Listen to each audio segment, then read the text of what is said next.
कांग्रेस सरकार है, बड़े बड़े वादे करके लोगों को ख्वाब दिखा के सत्ता में तो आ जाती है। ठीक है, लेकिन उनके देने के लिए उनके पास कुछ नहीं होता है। वो झूठ के पुलिंदों पे टिकी होती है। कांग्रेस ने हिमाचल में बोला था कि हम लेडीज को हजार रुपए देंगे जब सरकार बनेगी। सारी झूठ की पुलिंदों पे टिकी हुई है। अगर हरियाणा के अंदर भी कांग्रेस ने ऐसे झूठे वादे करने हैं तो मुझे नहीं लगता कि हरियाणा के लोग वोट करेंगे, क्योंकि हरियाणा का वोटर बहुत समझदार वोटर है और वो अपने पूरे प्रदेश को लेकर चलता है, ना कि केवल अपने आप को। हरियाणा के अंदर भारतीय जनता पार्टी अच्छी लीड से जीतेगी और कांग्रेस का दूर दूर तक नामो निशान नहीं रहा।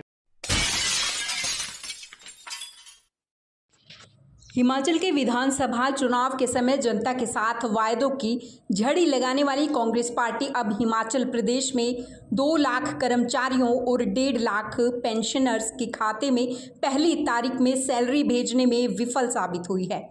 हिमाचल के इतिहास में पहली बार ऐसा हुआ है जब कर्मचारियों को पहली तारीख को सैलरी नहीं मिली। अब हरियाणा में चुनाव है और हरियाणा में भी कांग्रेस सत्ता में वापसी करने के चक्कर में लगातार लोगों से एक के बाद एक वायदे करने में लगी है। हिमाचल में बनी कांग्रेस सरकार की हालत पतली होने के बाद अब चर्चाएं हैं कि हरियाणा में भी कहीं कांग्रेस सत्ता में वापसी करने के लिए जिस तरह वायदे कर रही है, कहीं गलती से सत्ता में आने के बाद हिमाचल में बनी कांग्रेस सरकार की तरह कर्ज में डूब न जाए। ऐसी स्थिति में कर्मचारियों के साथ साथ पेंशनर्स के अलावा आम लोगों को भी भारी परेशानियों से दो चार होना पड़ सकता है। हिमाचल में बनी कांग्रेस की सरकार की बात की जाए तो वर्तमान में लगभग 94,000 करोड़ रुपए कर्ज है और करीब सरकारी कर्मचारियों व पेंशनर्स की हिमाचल की कांग्रेस सरकार को 10,000 करोड़ रुपए की देनदारी है। चुनाव के समय कांग्रेस ने हिमाचल में सत्ता वापसी के बिना बजट को देखते हुए केवल घोषणाएं ही घोषणाएं की हैं और अब उन्हें पूरा करने के लिए कर्ज पर कर्ज लेना पड़ रहा है। हिमाचल सरकार के बजट का 40% तो सैलरी और पेंशन देने में ही चला जाता है। लगभग 20% कर्ज और ब्याज चुकाने में खर्च हो जाता है। हरियाणा में भी कांग्रेस नेता व नेता प्रतिपक्ष भूपेंद्र सिंह हुड्डा लोगों के साथ वायदों पर वायदे कर रहे हैं और हिमाचल के हालात देखकर जनता को चिंता सता रही है कि कहीं कांग्रेस की सरकार बनने के बाद हरियाणा में भी हिमाचल जैसे हालात बने तो उनका क्या होगा। हिमाचल में कांग्रेस की सरकार है और वादे किए थे बड़े बड़े कि हम जनता के लिए बहुत कुछ अच्छा करेंगे, वहीं आर्थिक तंगी से वो जूझ रही है। इवन कि कर्मचारियों तक को देने के लिए तनख्वाहें वेतन उनके पास नहीं है। क्या कहेंगे इस पर?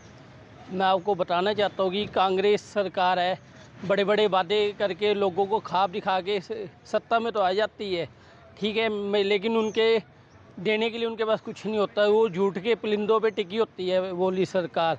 कांग्रेस ने हिमाचल में बोला था कि हम लेडीज़ को हजार रुपए देंगे जब सरकार बनेगी हमारी, और पुरानी पेंशन स्कीम को लागू किया जाएगा। ठीक है, इस टाइम जो आज की मौजूदा है उनकी सरकार है हिमाचल में, लेकिन उनके पास आर्थिक संकट से जूझ रही है वो सरकार। ना उनके पास कर्मचारियों को देने के लिए वेतन है, ना लेडीज़ को देने के लिए। ये तो साफ ही झूठ था कि खाते में 8500 रुपये आएंगे सरकार बनते सारी खटाखट सारी झूठ की पुलिंदों पे टिकी हुई है।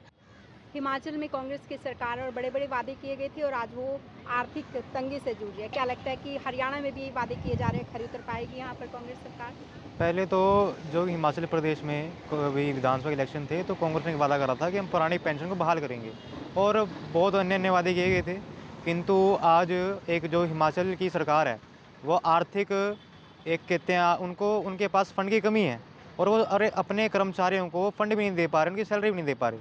तो सबसे बड़ी बात है कि जो लोग कहते हैं झूठे वादे करते हैं और फिर सत्ता सीन पे जाते हैं, लेकिन सत्ता में आने के बावजूद भी अपने वादों को खरे नहीं उतर पाते, उन पे काम नहीं कर पाते।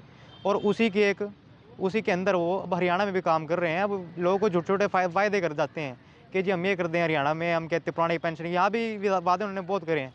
लेकिन हम आपको बता देना चाहते हैं अगर हरियाणा के अंदर भी कांग्रेस ने ऐसे झूठे वादे करने हैं तो मुझे नहीं लगता कि हरियाणा के लोग वोट करेंगे, क्योंकि हरियाणा का वोटर बहुत समझदार वोटर है और वो अपने पूरे प्रदेश को लेकर चलता है, ना कि केवल अपने आप को। और मैं तो ये कहता हूँ कि हरियाणा के अंदर भारतीय जनता पार्टी अच्छी लीड से जीतेगी और कांग्रेस का दूर दूर तक नामो निशान नहीं रहेगा।